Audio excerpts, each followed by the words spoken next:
दिहनी बर्तन मौज के या गोहनी बालम सज के ए राजा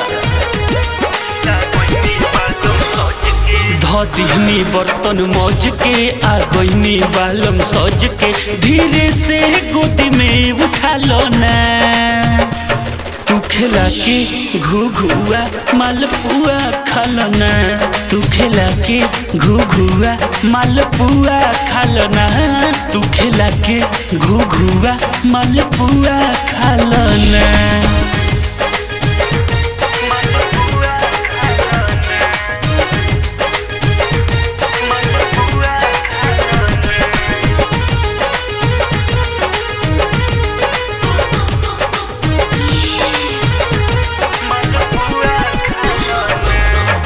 काम काज से पूरा मिल गइल छुट्टी रहू कुछ कली राजा देखी जनी रूटी।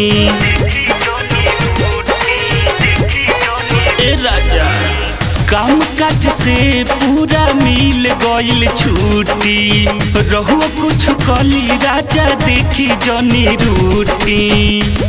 जन जाई हमके छोड़ के रजाई चादर ओढ़ के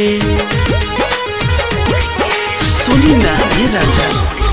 जन जाई हमके छोड़ के तनियाई चादर ओढ़ के ए राजा देह से देह सटा लो ना। तू खेला के घुघुआ मालपुआ खालो ना। तू खेला के घुघुआ मालपुआ खालो ना। तू खेला के घुघुआ मालपुआ खालो ना।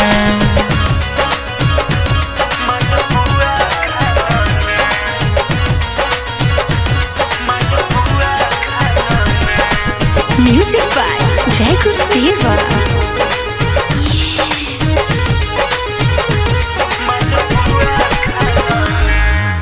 पिया रविंद पहले उठी पीली दूध के बाहुर बाटे सोही कली राजा अपना मूड के बुझनी। ए हो पिया रविंद पहले उठी पीली दूध के बाहुर बाटे सोही कली राजा अपना मूड के। तकिया के धोके साइड में मजा उठावो नाइट में।